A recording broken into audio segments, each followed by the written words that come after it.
தற்பொழுது முதலமைச்சர் அவர்கள் மருத்துவரிடம் விவரங்களை கேட்டு வருகிறார். மருத்துவர் அவர்களும் எப்படியாக அவர்களை ஆம்புலன்ஸில் கொண்டு வந்தார்கள், வரும்போது அவர்களுடைய நிலை எப்படியாக இருந்தது, அந்த நிலையை குறித்து விவரித்து வருகிறார். அது மட்டுமில்லாமல் அழைத்து வந்தவர்களுக்கு உடனடியாக இங்கே மருத்துவமனையில் அனுமதிக்கப்பட்டு படுக்கையில் அனுமதிக்கப்பட்டு என்ன மாதிரியான முதலுதவிகள் செய்யப்பட்டன, அவர்களுக்கு என்ன மாதிரியான உதவிகள் மருத்துவ உதவிகள் தேவைப்பட்டது, ஒவ்வொருவருடைய நிலை எப்படியாக இருந்தது, அதற்கேற்ற மருத்துவம் என்ன செய்ய வேண்டும் என்பதை உடனுக்குடன் நாங்கள் எங்களுடைய மருத்துவ குழுவினர் என்னென்னலாம் செய்தோம் என்பதை அங்கே முதலமைச்சர் அவர்களிடம் அந்த அறிக்கையையும் அந்த மருத்துவ விவரங்களையும் காண்பித்து விவரங்களை அளித்து வருகிறார் மருத்துவர். முதல்வர் அவர்களும் அதை கேட்டறிந்து வருகிறார். அந்த நிலை எப்படி இருந்தது என்று. அது மட்டும் இல்லாமல் தற்போது இன்னும் கூடுதல் விவரங்களுடன் நம்முடைய செய்தியாளர் மதியழகன் நம்முடைய இணைகிறார். வணக்கம் மதியழகன், கூடுதல் விவரங்களை அளிக்கலாம்.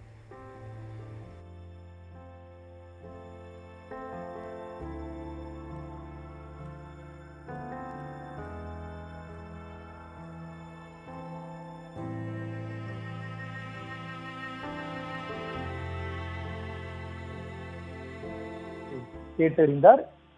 மேலும் உயிரிழந்தவர்களினுடைய உடலுக்கு அஞ்சலி செலுத்திய முதலமைச்சர் மு.க. ஸ்டாலின் அடுத்து சிகிச்சை பெற்று வருபவர்களையும் சந்தித்து அவர்களுக்கு நேரில் ஆறுதல் தெரிவித்தார். மேலும் அவர்களது உடல்நிலை குறித்து முதலமைச்சர் கேட்டறிந்தார். இந்த நிலையில் கரூர் அரசு மருத்துவமனையில் இருக்கக்கூடிய மருத்துவ குழுக்களுடன் தற்பொழுது குழுவினருடன் முதலமைச்சர் மு.க. ஸ்டாலின் தற்பொழுது ஆலோசனையானது நடத்தி வருகிறார்.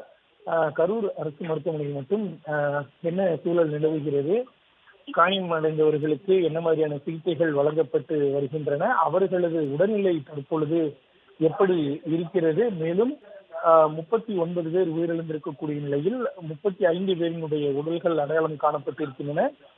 மற்றவர்களினுடைய உடல்களை அடையாளம் காணும் பணி எந்த நிலையில் இருக்கிறது, அது மட்டும் இல்லாமல் தற்பொழுது வரை சுமார் 15 உடல்கள் பிரேத பரிசோதனை செய்யப்பட்டு உரியவர்களிடம் ஒப்படைக்கப்பட்டிருக்கின்றன.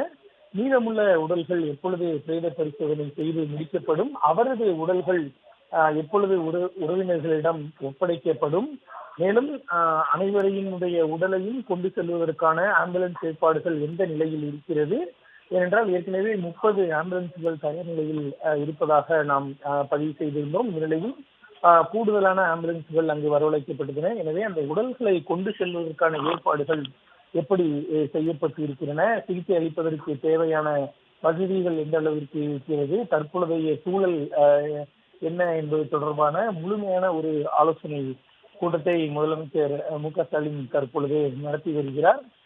மருத்துவ குழுவினரிடம் முதலமைச்சர் நேரடியாக இந்த ஆலோசனையை நடத்தி வருகிறார். அப்பொழுது முதலமைச்சரினுடைய சந்தேகங்களுக்கு மருத்துவ குழுவினர் தங்களது விளக்கங்களை அளித்து வருகிறார்கள். அதாவது தற்பொழுது எத்தனை பேர் சிகிச்சையில் இருக்கிறார்கள், அவர்களுக்கு என்ன மாதிரியான சிகிச்சைகள் வழங்கப்படுகின்றன, சிகிச்சையில் இருப்பவர்களில் எத்தனை பேர் ஒரு அபாய கட்டம் அது போன்ற ஒரு நிலையில் இருக்கிறார்கள், என்ன மாதிரியான சிகிச்சை அவர்களுக்கு தேவைப்படுகிறது என்பது தொடர்பான தகவல்கள் எல்லாம் அதிகாரிகள் முதலமைச்சரிடம் தெரிவித்து வருகிறார்கள். தற்பொழுது அந்த ஆலோசனை கூட்டமானது நிறைவடைந்திருக்கிறது. இதனையடுத்து முதலமைச்சர் மு.க. ஸ்டாலின் தற்பொழுது இன்னும் ஒரு சில மணித்துளிகளில் செய்தியாளர்களை சந்திக்க இருக்கிறார். அதற்கான ஏற்பாடுகள் மருத்துவமனை வளாகத்திலேயே செய்யப்பட்டு இருக்கின்றன. அப்பொழுது இந்த பெருந்துயர நிகழ்வு நிகழ்ந்தது முதல் ஏற்பட்டது முதல் தற்பொழுது வரையிலான நடவடிக்கைகள் குறித்தும் தமிழக அரசு மேற்கொண்டிருக்கக்கூடிய நடவடிக்கைகள், முதலமைச்சரினுடைய கரூர் பயணம், மருத்துவர்களை சந்தித்தது, பாதிக்கப்பட்டவர்களை சந்தித்தது உள்ளிட்ட பல்வேறு தகவல்களையும் முதலமைச்சர் பகிர்ந்து கொள்வார் என்று எதிர்பார்க்கப்படுகிறது. மேலும் செய்தியாளர்களுடைய கேள்விக்கும் முதலமைச்சர் பதிலளிப்பார் என்று எதிர்பார்க்கப்படுகிறது. இந்த சம்பவம் நடந்த தகவல் அறிந்த உடனேயே தலைமைச் செயலகத்தில் ஆலோசனை கூட்டம், அதனைத் தொடர்ந்து 1 மணிக்கு சென்னை விமான நிலையத்திலிருந்து தனி விமானம் மூலம் புறப்பட்டு திருச்சி சென்றடைந்த முதலமைச்சர் உடனடியாக காரிலேயே தனது பயணத்தை தொடங்கினார்.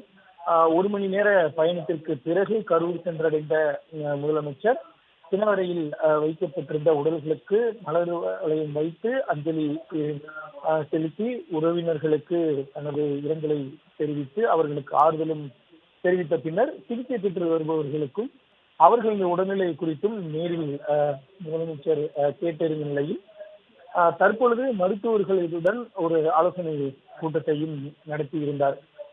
என்ன மாதிரியான சிகிச்சைகள் வழங்கப்பட்டு வருகின்றன, இன்னும் என்ன மாதிரியான சிகிச்சைகள் மேற்கொள்ளப்பட்டு இருக்கின்றன, எத்தனை, அதாவது ஒவ்வொருவருடைய உடல்நிலை என அனைத்தையுமே முதலமைச்சர் மு.க.ஸ்டாலின் கேட்டறிந்திருக்கிறார்.